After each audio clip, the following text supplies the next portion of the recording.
Are you like young enough to like know who the NELK Boys are? I unfortunately had to learn what a NELK boy is over the last week. No, that's crazy. Look, why would I know what the NELK Boys are? They're famous for being morons. Indeed they are. They are Canadian, though, and I know you mainline Canadian content. The NELK Boys had been off my radar until this very, very strange interview they did with Benjamin Netanyahu. This is fucking nuts, This dude. is so crazy. We are so not qualified to do this. No. That's what's interesting about this. We just should not be doing this. Well, we're too far too gone. I see so much stuff about, what's going on in Israel and, Iran and Palestine. And to be honest, I just really don't know what is going on there. So it's going to be interesting to sit down with Prime Minister Netanyahu and kind of just ask him some questions about what we read online and get educated. Probably going to be a lot of hate in the comments and stuff like that. In my opinion, I mean, dude, we're journalists, right? We're technically journalists. How can you pass up this opportunity at the end of the day? They said it all, right? They shouldn't be there. They're idiots who don't know anything, that they can't tell the difference between reality and fantasy online. And so they're just going to go right to the source, right to the Prime Minister of Israel. My God, what goddamn morons. The interview itself is conducted on the White House grounds in the guest house. This interview was set up by someone from the communication team at the White House. They set up the set that they're on with the Israeli and American flag. Everything was already there when they showed up. When they arrived, they couldn't touch anything. They couldn't move anything. And in fact, they were given a paper of questions to ask from. Like, they couldn't even come up with their own dumb questions. My God. The level of laziness. Yeah, no, they did say that they came up with some of their own on the fly, but they were, in fact, given a piece of paper with questions to ask Bibi Netanyahu. I'll be honest, they gave us a paper with questions to ask.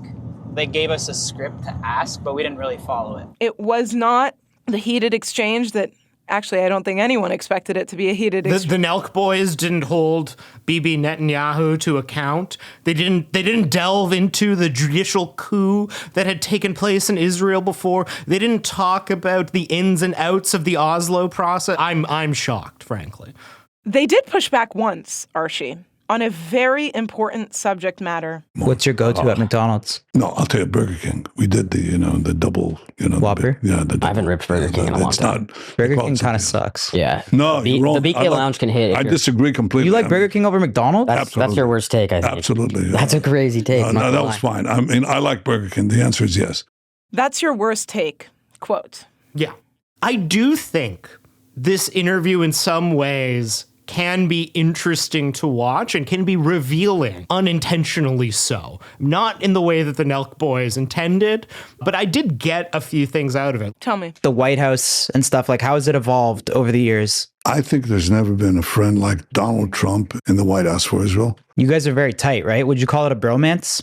Well, you might. I'm not claiming to be an expert too, but I'll just read stuff on like X and like people will say like Israel's killing babies or like they're starving people. That's completely false. In fact, the reason we have civilian casualties in Gaza is because Hamas. Why do they say Israel's like starving the people of Gaza? Well, because we're trying to get the food in and we let food trucks in. And guess what happens when we let them in?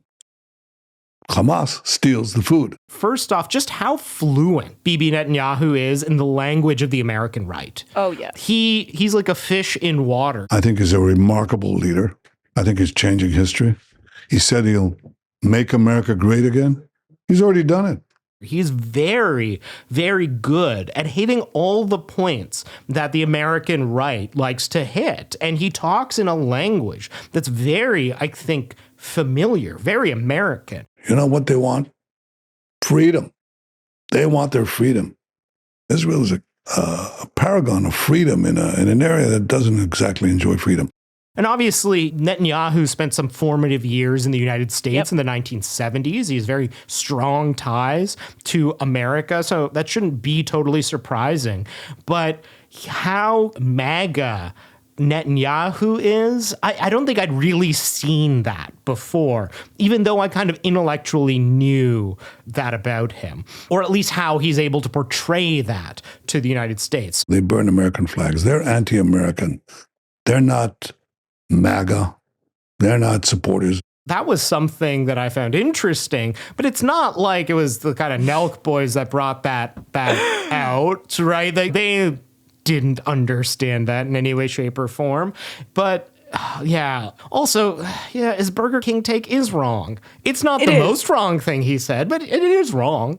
So after the interview was published, they jumped on a stream with a very popular progressive politics streamer, Hassan Piker, where he basically grilled them about their decision to have him on. You would do the same thing, Hassan, if you had the opportunity. 100%. No, I mean, there's a difference, though. I'm well equipped to have a conversation with Benjamin Netanyahu, because when he says something like that, I can turn around and be like, well, the World Food Program has said that, you know, there is no evidence to suggest that Hamas is stealing aid. Whereas you don't have that follow up in that situation. And Benjamin Netanyahu knows that, and his team knows that, which is precisely why he went on the NELK Boys podcast and he didn't go on, you know, my stream or something. And I don't even know if I would honestly have a conversation with him if given the opportunity. Talk to me about this idea of platforming.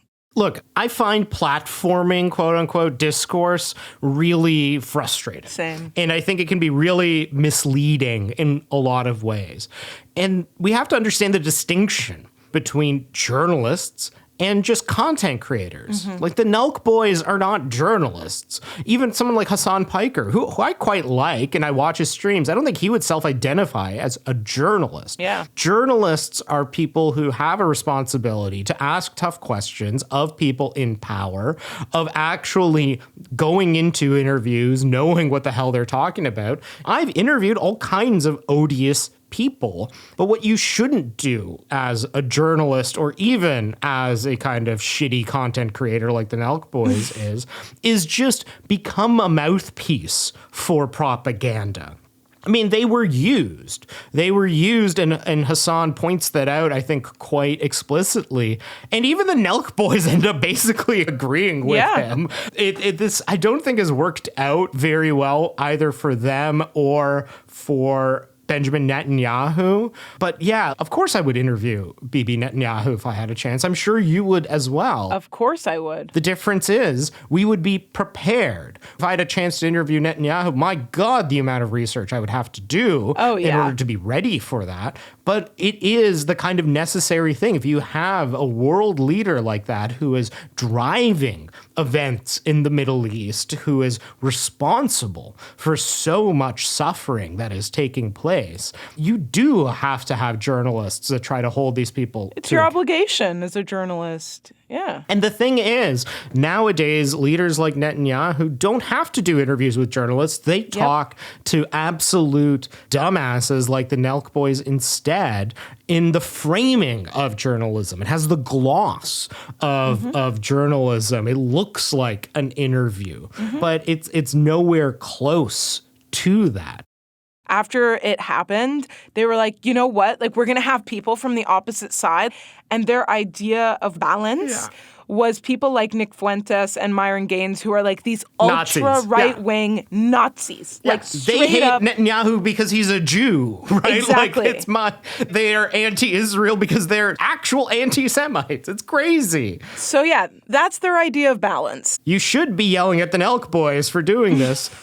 But you should be yelling at the NELK Boys all the time for everything they do, because they're, again, the dumbest boys on the planet.